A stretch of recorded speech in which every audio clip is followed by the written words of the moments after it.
သေးလှုပ်ပလိုက်မယ်ဟာအေးယူခဲ့ပြီအေး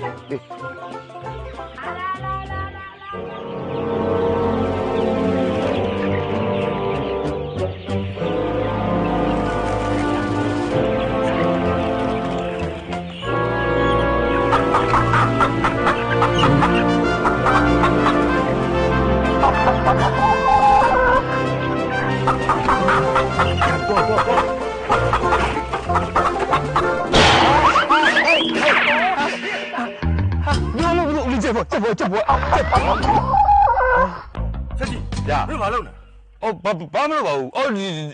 လိုပါဟိုကျွန်တော်ဧည့်သည်ကလေကြက်ချံစိတ်ဝင်စားတယ်ကြည့်ကျင်နေဆိုလိုက်ပြတာကြည့်မှဆိုလေအရှိရတာကြည့်လေကွာအခုတော့ဘေးမှာမင်းတို့ကလေအော်ဟုတ်ကဲ့ဒီကဘာဖြစ်လဲအော်ဘာဖြစ်ပါဘူးဟိုကျွန်တော်ချက်ကျွေးရတယ်စားတာများပြီးတော့ဝါတုတ်ပြီးဘိုက်တွေရွှဲနေတာများတာကြက်ကကြားလိုက်လို့ဟုတ်တယ်ကျုပ်လည်းကြားတယ်ဒီမှာတဝိုင်းတော့အော်ဒီမှာကျွန်တော်ဧည့်သည်ကကြက်တန်လုံးကြည့်နေအော်ကြည့်နေတာမင်းရုပ်တော့မလုံးနဲ့တော့ချက်ကြီးအောင်ဟုတ်ကဲ့ပါခင်ဗျကြည့်အောင်လားမကြည့်တော့ပါဘူးကျွန်တော်ကြည့်ပြီးတော့ပြပြီးတော့ကျက်နှကောင်ပြပြီးသွားပြီအမဲလေးတောင်ပါဟုတ်တယ်ကြည့်ပြီးတော့သွားရမယ်နော်မကြည့်တော့ဦးသွားတော့ပြီနော်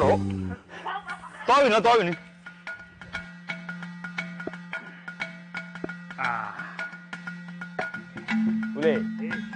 ဒါရိုးချက်ကင်မုံနော်မျိုးပေါ်မှာခစ်စားနေတဲ့ကြက်တန်မုံငင်ဆိုတာဒါပဲ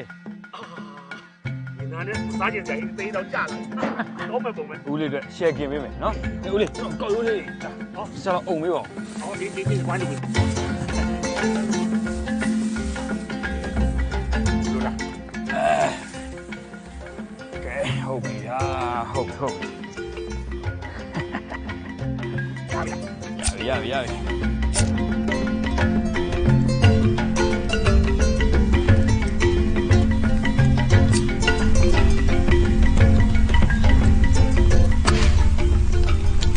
ရပြီဦးလေး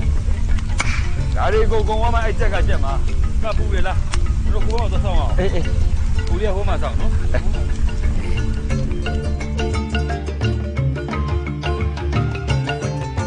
ုတ်ကဲ့ကြီးရဒါဒီအားလုံးကိုရင်တော့ကြက်တယ်မလားကြက်ပြီဦးလေးစားရုံပဲအဲ့တော့ဦးလေးခဏမိန်လောက်မှာကွာဟုတ်တယ်ကြက်တံမိုးခင်လေးတော့စားအောင်ပါ